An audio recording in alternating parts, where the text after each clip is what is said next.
अस्सलाम वालेकुम। हम दोबारा हाज़िर हैं। मैं फैसल जीवानी और मेरे साथ है मोहम्मद उवैस इस्माइल। हम बेसिकली लास्ट टाइम जो हमने सेशन किया था उसमें बहुत सारे जार्गन्स यूज़ किए थे, जैसे अर्निंग्स पर शेयर है, प्राइस अर्निंग रेशो है।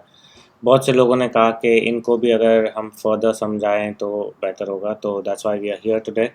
तो we'll start with net income and Uwais साहब हमें ले चलेंगे कि नेट इनकम क्या होती है, कैसे निकाली जाती है, और फिर हम आगे चलते हैं। लास्ट टाइम हमने डिस्कस किया था कि वॉरेन बफेट जो है वो स्टॉक इन्वेस्टिंग को बिजनेस पर्सपेक्टिव से देखते हैं। ठीक है, तो मोस्ट बेसिक मॉडल किसी भी बिजनेस का है वो अज्यूम करता है कि कंपनीज जो है वो अपना प्रॉफिट मैक्सिमाइज करना चाहती हैं। ठीक है, तो फिर ये जरूरी है कि हम देखें कि ओवरऑल नेट इनकम, ठीक है, कि एक कंपनी में हो क्या रहा है, ठीक है, and how good it is at profit maximization. तो सवाल आता है कि what is net income? This number is the company's profit after all the expenses have been paid and taxes deducted from the company's revenue. ठीक है, इससे हमें पता चलता है कि कंपनी ने कितने पैसे बनाए जब सारे एक्सपेंसेस और टैक्स पे कर दिए। ठीक है, आमतौर पे स्टॉक इन्वेस्टर जो है वो सिर्फ डिविडेंड इनकम को अपनी अर्निंग समझता है। ठीक है, या फिर जब वो शेयर बेच देता है तो कैपिटल गेन। अपनी पूरी कंपनी की नेट इनकम को वो अपनी इनकम कंसीडर नहीं करता। अच्छा, ऐसा क्यों होता है? ऐसा इसलिए होता है कि एक आम इन्वेस्टर जो है वो स्टॉक को शॉर्ट टर्म पर्सपेक्टिव से देखता है, जबकि स्टॉक्स जो हैं वो एक्चुअली स्टॉक्स में जो इन्वेस्टर है उस इन्वेस्टर की शेयर होल्डिंग है उस अंडरलाइंग बिजनेस में। तो net income in general and earning per share in particular is the owner's earning as a business partner. ठीक है, most companies highlight their net income in their quarterly earning releases. जो हर quarter companies की releases आती हैं उसमें net income की figure quote होती है। ठीक है, तो क्वेश्चन हमारे जहन में आता है कि हम कैसे एनालाइज करें net income of a business. तो पहले हमें ये देखना है कि भाई नेट अर्निंग जो है वो हिस्टोरिकल अपवर्ड ट्रेंड शो कर रही है या नहीं। A quarters or single years net earning figure is worthless or useless if looked at in isolation. We should be interested in whether or not there is a consistency in earning figures and whether the long-term trend is upward. ये दो चीजें हमें देखनी। Consistency and upward trend in net income हमें क्या बताते हैं? हमें बताते हैं कि ड्यूरेबिलिटी और sustainability of the competitive advantage. ठीक है, here we are not looking at the smooth ride in net income कि वो ऊपर ही जानी चाहिए। हमारा ये मकसद नहीं है, हमें सिर्फ ये देखना है कि हिस्टोरिकल ट्रेंड जो है वो राइजिंग होना चाहिए। ठीक है, अच्छा, अब सवाल आता है कि भाई सस्टेनेबल कॉम्पिटिटिव एडवांटेज क्या है? तो एक बिजनेस अपने कंपटीटर के मुकाबले में अगर ज्यादा सक्सेसफुल हो, ठीक है, over a long period of time, तो हम तो कहा जाएगा कि ये कॉम्पिटिटिव जो एडवांटेज जो है कंपनी का वो सस्टेनेबल। कंपनी जो ड्यूरेबल कॉम्पिटिटिव एडवांटेज के साथ काम कर रही होंगी वो अपनी net income to net sales या टोटल सेल्स, जिसको हम नेट प्रॉफिट मार्जिन कहते हैं, वो हायर रिपोर्ट करेगी। अगर कोई कंपनी बहुत स्मॉल या फाइन नेट मार्जिन के साथ काम कर रही है तो इसका मतलब है कि कंपनी जो है बहुत हाईली कॉम्पिटिटिव इंडस्ट्री में है, कट थ्रोट कॉम्पिटिशन के पास में फॉल कर रही है और उसके पास बहुत ज्यादा अर्निंग के अपॉर्चुनिटी नहीं है as compare to the competitors. अच्छा, जो एक्सीलेंट बिजनेस होगा will always attract a handsome net profit margin showing company superior underlying business economics. ठीक है, अच्छा, एक कंपनी की पास्ट परफॉर्मेंस जो है उसके फ्यूचर रिजल्ट्स की कोई गारंटी नहीं।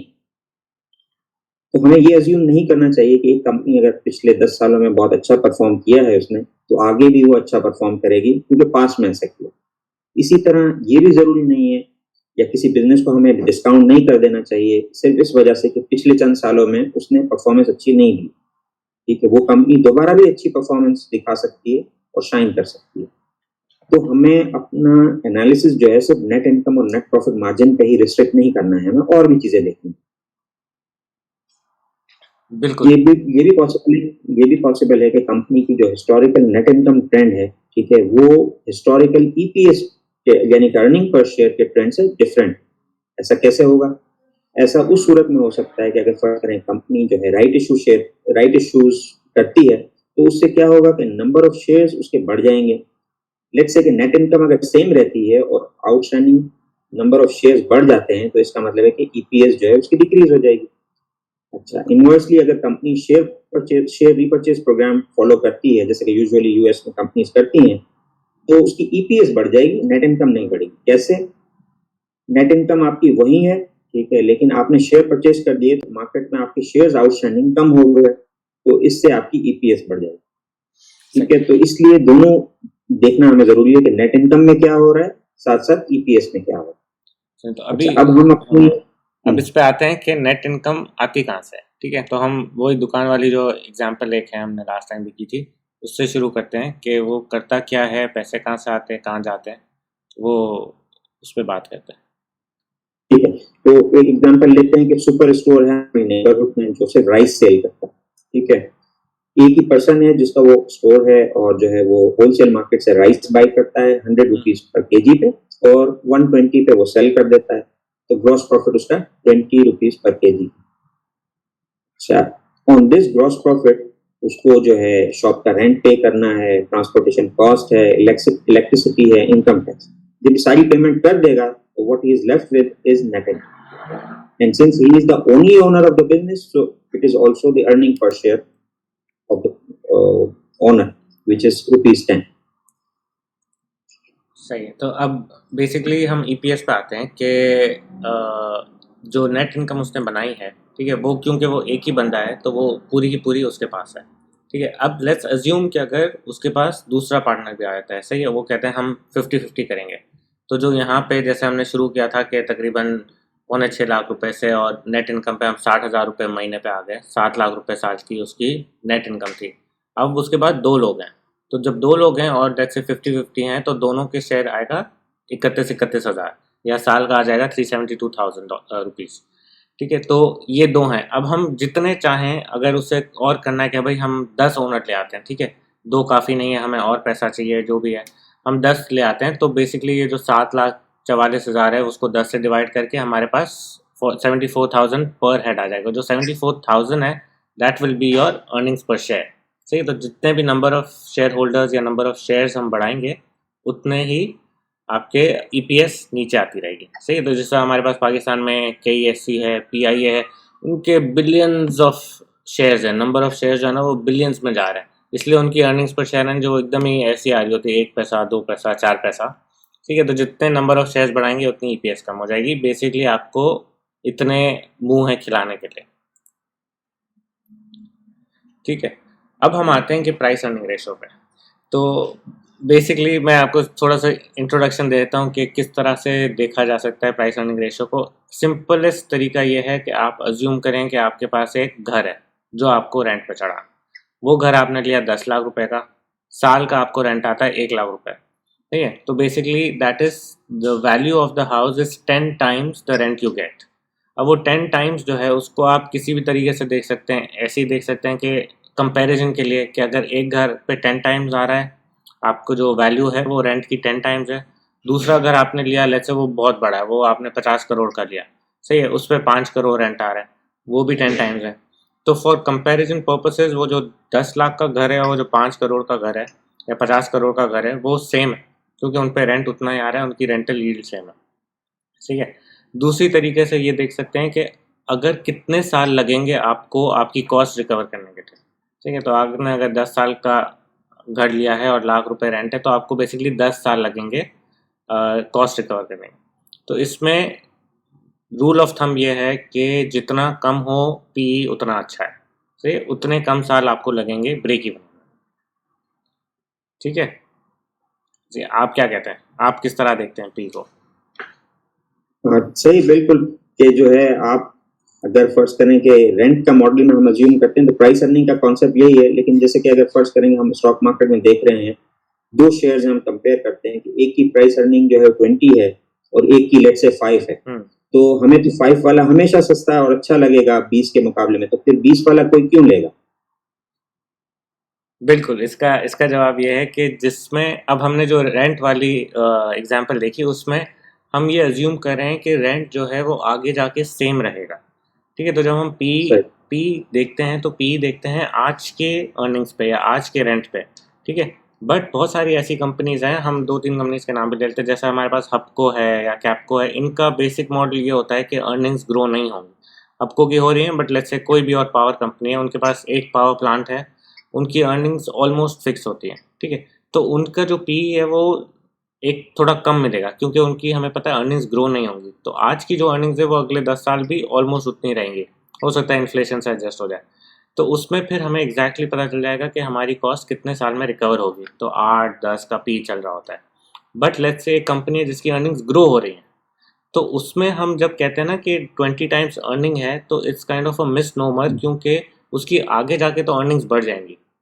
सही है। तो अगर हम अगले सही 10 साल की अर्निंग्स को टोटल करें और फिर उसका रेशो लें प्राइस से, तो वो थोड़ा कम होगा। अभी जो 20 का पी जिस पे चल रहा है, उसका बेसिक मतलब यह है कि जो लोग हैं, they are incorporating future growth into the price.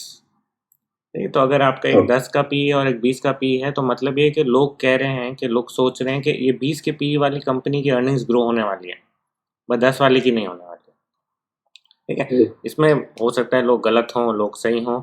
बहुत सारे वैल्यू ट्रैप भी होते हैं। जैसे आपने कहा ना कि हर दफ़ा हमें 5 के पी वाली कंपनी अच्छी लगेंगी, तो हो सकता है कि इस साल जो उनका प्रॉफिट आया हो वो बहुत ज़्यादा हो, बट अगले साल बहुत कम हो, तो वो ज़्यादा प्रॉफिट पे पी कम लगेगा। हमें लगेगा ओह 5 के पी पे चल रही है, पता चला हमने ले लिया, अगले साल प्रॉफिट आधा हो गया, वो पी खुद ही ऊपर चला गया। तो ये 5 से 10 का सही पी हो गया, प्राइस हिली नहीं।